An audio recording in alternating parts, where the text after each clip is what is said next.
Welcome. My name is Chris Calloway. I'm here with my colleagues Andrew Leeb and Ian Anderson from the University of North Carolina and with Timo Stollenberg. And we're here to give you a report out from the Sea Sprint, which took place 2 weeks ago in North Carolina. This is like Gall. This talk is divided into 3 parts. And going to the next page, we'll be done with magic. Okay, and what we did? Tap the mouse. Okay. All right, so this talk is like Gall's divided into 3 parts, and I'm going to give you just a little report on the mechanics of the sprint, because some people are interested in how to organize sprints, and I can't tell you how to organize sprints yourself. What I can do is I can tell you how this sprint was organized. And first I want to start off with the credits, which are usually at the end, because this sprint could not have taken place without the help of numerous people, including all these many individual donors to the sprint who are all quite generous. And this is a model that we're using to fund sprints with this chipin.com widget that allows us to accept contributions, and that worked very well, raised $2,500 toward travel expenses for the sprint. Next up, we had a number of corporate sponsors, including Anderson Leeb, who purchased all the housing for this sprint, which was quite expensive, and made this entire sprint possible, and this sprint was their idea. Yes. Thank you. Next, we had the Triangles Open Python user group that conducts a Python training program called PyCamp, and uses the proceeds to fund sprints, conference sponsorships, and numerous other activities related to Python's Open Plone. They paid for the meals and the ground transportation for the sprint.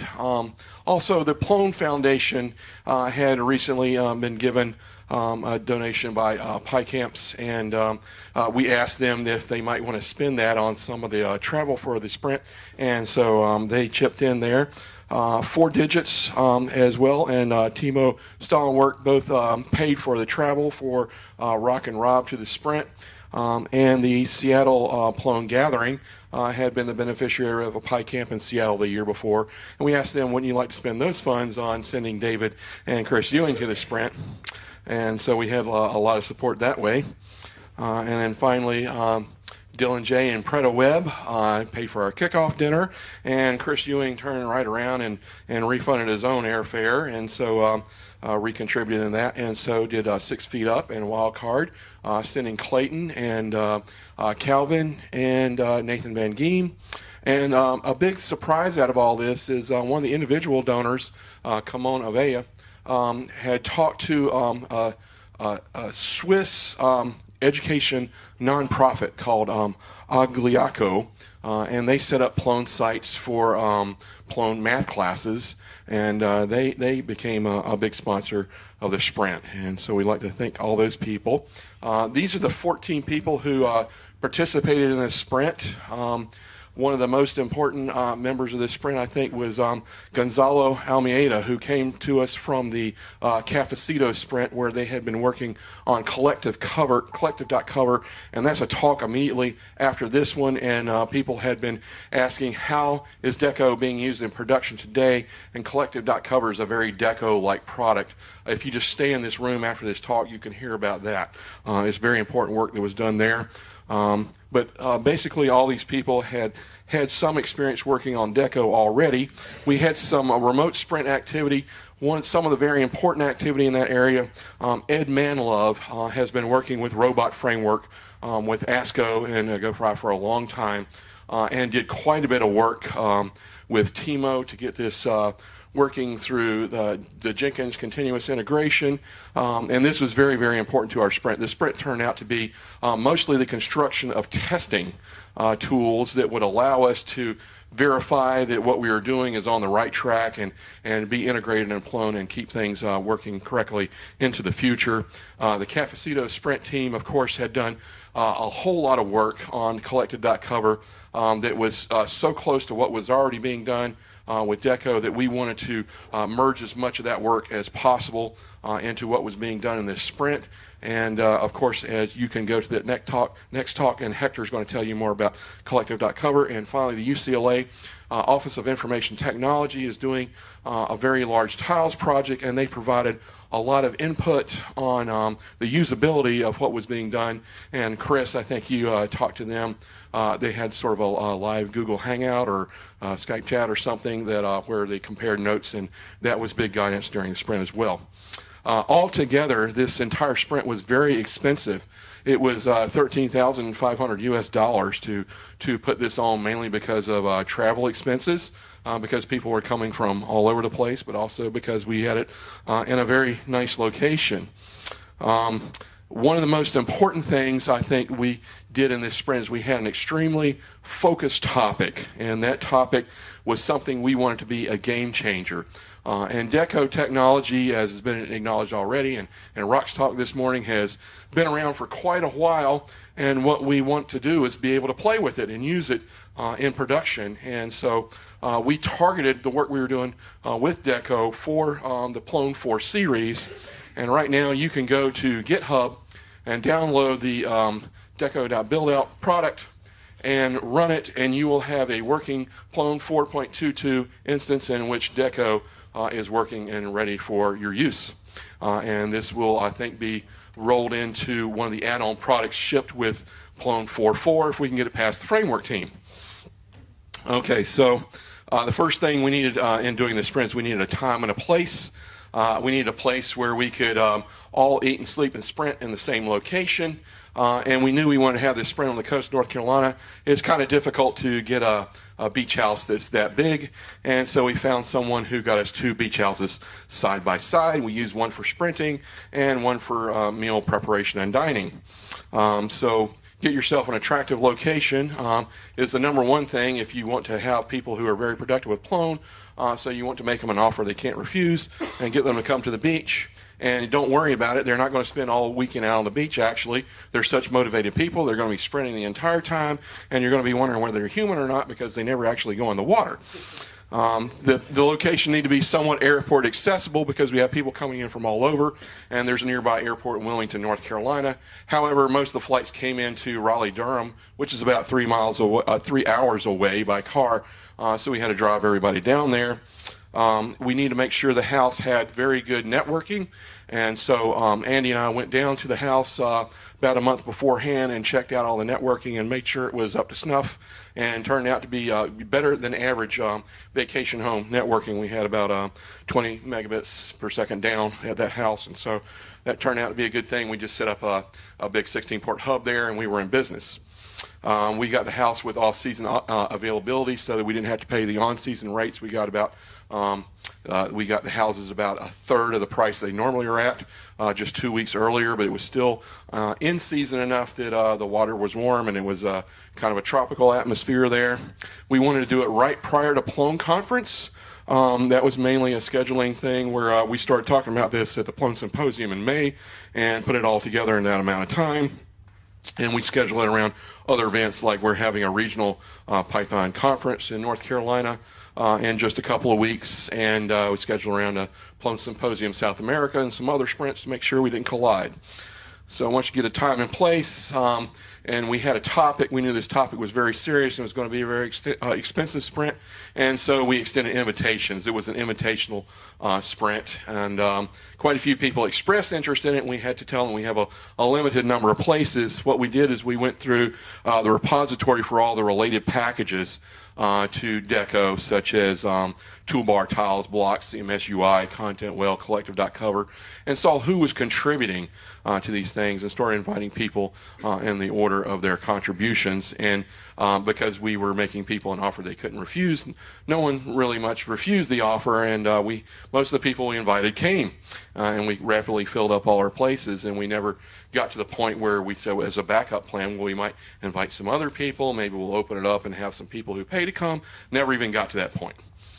All right, so the fundraising we did through chipin.com, I highly recommend this as a mechanism for funding your sprint. This is something I've seen in the Plone community for a long time. People come to a Plone conference, someone loses their laptop, we have a little fundraiser, we pay for their laptop. Every time I see one of these things in the Plone community, I always, like chip in $10, $25, and that's very powerful if you can get a whole bunch of people to do that.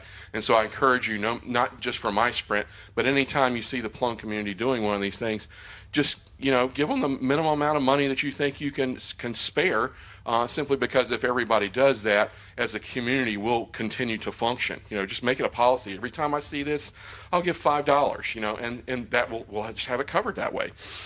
Next of all, the Plone Foundation, we asked them to make this a strategic sprint. We heard they were granting this status to different sprints. We didn't really know what that meant, except, it meant that it was important somehow. But we really had some ulterior motives in that. We wanted the Plone Foundation to do something they had never done before, and that is act as our financial agent. When people give you money through chip-in, if it goes into your bank account, you can be taxed on that money. But if it goes into the Plone Foundation's bank account, they're a tax-exempt organization, and they can reimburse expenses for your event that are reimbursable under tax law, and therefore you save a lot more of your money. And so the Plone Foundation had to go talk to all their lawyers about this. They had never done this before. There were a lot of restrictions placed on it. We couldn't just do anything with that money. And they're pretty much the handling agent, the reimbursing agent for this, and you got to present documentation in the form of receipts and everything. But it worked out very well for us. I really thank Jen Myers and Carol Gans with 6 Feet Up and the Plone Foundation for what they did in making all that work. And we publicized this fundraising through Plone News, and Mark Corum helped us out a lot. And we had a blog that we got syndicated through Planet Plone with the help of Alex Clark, and that got the word out about it, and it worked very well. As far as that blog goes, we had some organization to do among all the participants in the sprint, so we use CoActivate.org. It has a few little problems. For the most part, though, it really works, and a whole lot of Plone sprints have been organized this way, and I don't see anything wrong with using that. In fact, I'm more concerned about their continued existence. I would like to find some way. They're doing so much for the Plone community, Ethan Jacobney and CoActivate.org, that I think somehow the Plone community needs to recognize that and make sure that CoActivate continues to be sustained. But they provided us with a blog, or as many blogs as you want. They provided us with multiple email lists, wikis, which we used to do all kinds of coordination of airport pickups and whatnot, and to-do lists, which I use a lot because I tend to forget things unless they're written down. And so through all that sort of pre-sprint organizing, we set up temporary housing for people who are flying in early and leaving late. We had about a 2-week and 2-day window for all the people arriving and leaving. So we did a lot of scheduling of airport pickups, driving the van out to airports and picking people up and driving them down to the beach, and coordinating all the different transportation. Ian and Andy used their vehicles also, and so we had 3 large vehicles going down the beach, and Eric Steele also drove himself down from Pennsylvania, so we had a lot of cars down there to ferry people around. We had a kickoff dinner, like I said, it was provided by Dylan J. and Preto Web at a Thai restaurant down there. Before we had the rest of the weekend, we all just cooked in, and I only have one recommendation about that. And about the middle of the sprint, I realized, well, we could have gone out to eat as cheaply or maybe less expensively than if we'd done all this cooking in. But everybody agreed that it was much easier to be sprinting in the house and just stop what you're doing, go eat, and go right back to sprinting. And so I think next time what we're going to do is we're simply going to hire a chef, because it was about an 18-hour a day operation to keep all these 3 meals a day running for 14 people. And so with that, I will now turn it over to Andy for the second part. Thanks, Chris. So yeah, I'm Andy Leeb, and I'll be talking about what we actually did during the sprint. And So we started off with the kickoff dinner that evening, Friday evening, and then after that, after we finished at around 9, we came back and led by David Glick, we started off with a Kanban style sort of meeting in order to determine what we actually needed to do. And so it was a very ambitious sprint, but we had people that we knew had been working on these technologies before. We had Chris Ewing, who has been working with UCLA to do tiles. We had Rock, who has been instrumental in getting Toolbar and Deco and all that stuff into production. We also had David Glick, who has talked about doing stuff with tiles as well. We also had Nathan Van Giem, who generally has a lot of experience with doing this stuff too. And so with everybody's input, we were able to distill 12 things that we thought that we could accomplish during the 2 days of sprinting that we had. So these are ultimately the things that we ended up concentrating on, and we knew that we needed to have a usable layout editor that had drag and drop, and so we needed to prototype all that. We knew that there would be lots and lots of JavaScript, and we knew that the testing tools needed to be either developed or enhanced or made better in some way in order to support that stuff. We wanted to make sure that you could run the tests very easily, and so we wanted to include the ability to just run the tests. Everything gets run at once. We knew that there were some packages that needed some work, including trying to determine which version of the toolbar to use, and we knew that there were out-of-date tests with Deco, so that needed some focus.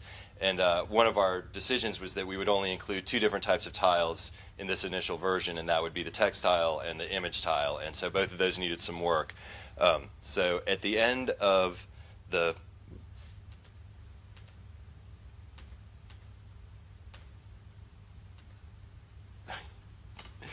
first day, this is what we had.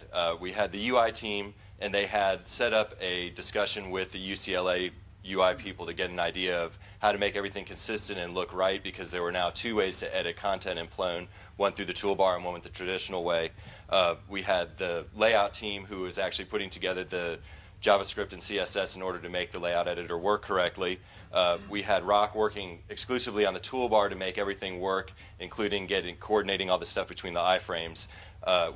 Rock also worked on the text tile to get the TinyMCE issue resolved, so that every time you loaded a text tile, TinyMCE would actually show up and you would have a text editor. Myself and Ian worked on re-implementing the image tile, which I think was its 3rd incarnation, and so we actually started using some of the available components, like the named file, and actually getting the image to show, and working how to get the traverser working correctly, and to also fire off the content modified event. And then there was a tremendous amount of time spent on testing, and so we had about half of the developers there working on getting acceptance testing and JavaScript unit testing available and working. And so as we moved forward, we realized that there was almost no JavaScript testing. There were no standards for developing JavaScript either, but we figured we would just concentrate on getting the testing part of it done. There was also the realization that the main product, Plone App Deco, the unit tests were actually out of date because it had been rewritten so many times. And so, like I say, more than half the people worked on testing, which I think is pretty remarkable for a sprint where there's an exciting technology being developed. But the people there were very dedicated and very concerned with making sure that everything worked correctly and that we had a deliverable product at the end of it, even if it was just an alpha. But we wanted most of the bugs out of it, and we wanted a lot of test coverage.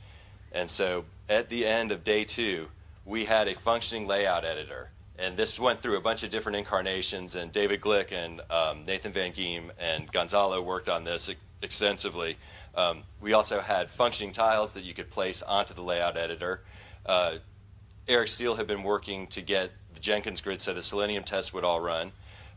We had almost 100% test coverage for the Deco JavaScript, which I think is pretty good. We had a lot of work being done on using Buster.js to get it integrated with the Zope test runner and to just generally use it to get unit testing working on JavaScript.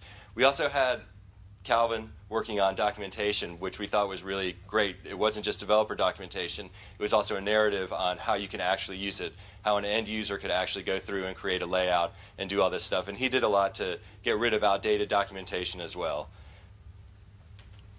And so Yeah, so ultimately we ended up with the ability to have flexible layouts. You could add and remove rows and columns and resize them as needed. You could add tiles to them and you can move tiles around. You can rearrange all the tiles. You can move the content from one area to another. And so a lot of the sprinters put up their thoughts and reflections, and you can go to the CoActivate site to get a little bit more in-depth information on what they felt was, you know, their contribution. So some other things that we really had that were great, we had 14 acceptance tests for the toolbar, and that went from 0. We have 12 acceptance tests that run for Deco, and all of this you can just run bin, test, and then tell it the name of the package, and it will run all the tests, and Timo will give a little demo of that in a minute. I wanted to show, in case you missed Rock's demo, I wanted to show a little.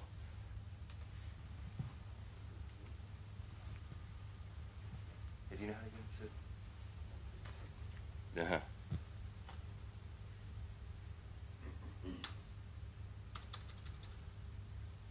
go.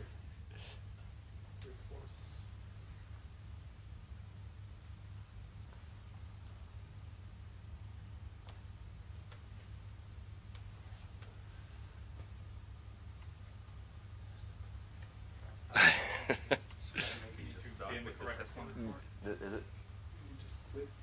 Yeah. You want me to start with testing for Yeah, go ahead and do the testing part. Okay. Yeah. Okay. Hi, my name is Timo Steinberg, and I will give a bit more detailed report about what we did regarding to tests.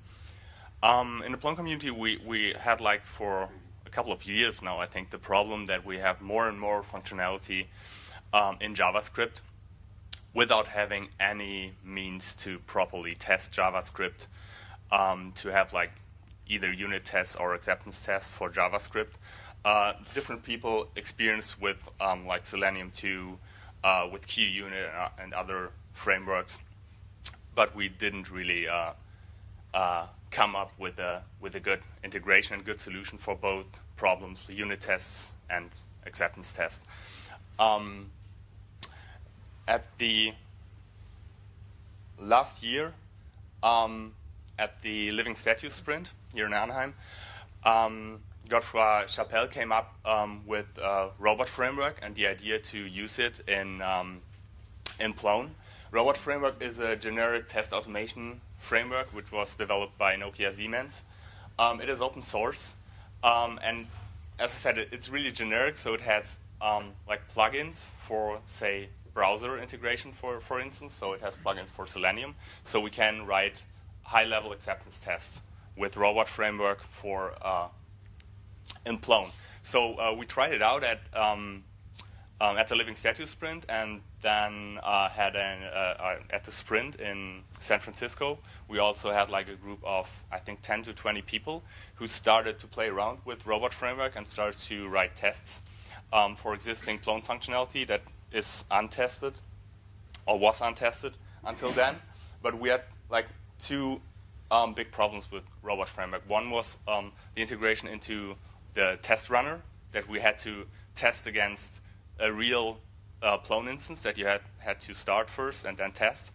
And the second one was that the Selenium plugin for robot was only working for Selenium 2, and we want to have Selenium 2. So even before the sprint even started, people worked on these two problems we had. Asko Suka and Godfrey came up with a solution to integrate robot framework tests into the Zope test runner. So we solved that problem even before the sprint. And Ed Manlove worked on Selenium 2 library for robot framework, so we can use Selenium 2 keywords in robot. Robot framework, the good thing about robot framework is that it allows you to write high-level acceptance tests in natural English language, more or less. There are three different ways that robot framework allows you to write tests. One is keyword-driven, which is, like, basically, you just write a test case in natural English language, and you define what the keywords are supposed to do. There's behavior-driven development, which is a more strict style of the keyword-driven style. And data-driven, which means you give the test, like, a table of possible options, and the test will will just test all these different options. So this is how like a behavior-driven test case in Robot Framework looks like. It tests, like you can just read it and you know what it tests, right? It tests a valid login. If you have a login form given, then when you enter valid credentials, you're logged in. If you write such a test, the good thing is that before you start writing the test, you don't think about how to do this. Like in Sept test browser, you think like go there, open that. If you write Robot Framework tests in this manner, you start thinking about how to describe what feature you want.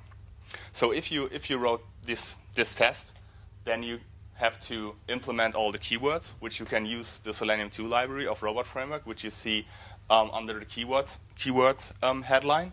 So you see there, this is pretty familiar if you know Sept test browser, right? It's like go to a page, type in a password or whatever, and then check if there's like the text logged in. So this is pretty nice. And at the first day, I started with Chris Ewing to write some of these Robot Framework tests for Plone app toolbar, and it was really like he could immediately more or less start to write tests. He was really fast. He wrote 12 tests at the first day, 14 at the second, I think. So we have now acceptance tests for Deco and for Plone app toolbar, which is really nice. We also started to think about a keyword library for Robot Framework for Plone keywords that have some things like, say, if you want to click on a menu item in Plone, then we need like some kind of abstraction. Or if you want to create an archetype or something, you don't want to write all this in Selenium 2, but it would be nicer to have like a keyword that says create document or whatever. So this is like the start. If anybody wants to sprint on that, we will do that at the sprint here. Eric Steele worked on something really important, the Selenium grid integration for Jenkins. I mean, we can already run all our acceptance tests on Jenkins, but the problem is we don't want to run them on Firefox on Linux only, but we want to be able to run them on Windows, on Mac OS X with different browsers. And Eric worked on that the entire 2 days, and he could manage to get a Windows machine online and run Firefox and IE tests, which is pretty awesome. Then Rob Ritema and came up with the idea of using Buster.js for unit tests. Okay. Yeah, Buster.js is fully integrated into into the test runner, so you can just run bin test and the JavaScript test will run through. I worked on a Zopscale template for tiles and all the tests, and this is it for me. Yeah, that's it. There's another presentation after this one, so this is it. Maybe you can, if you want to discuss it, you can discuss it later at the break or later tonight, or sprint with these guys.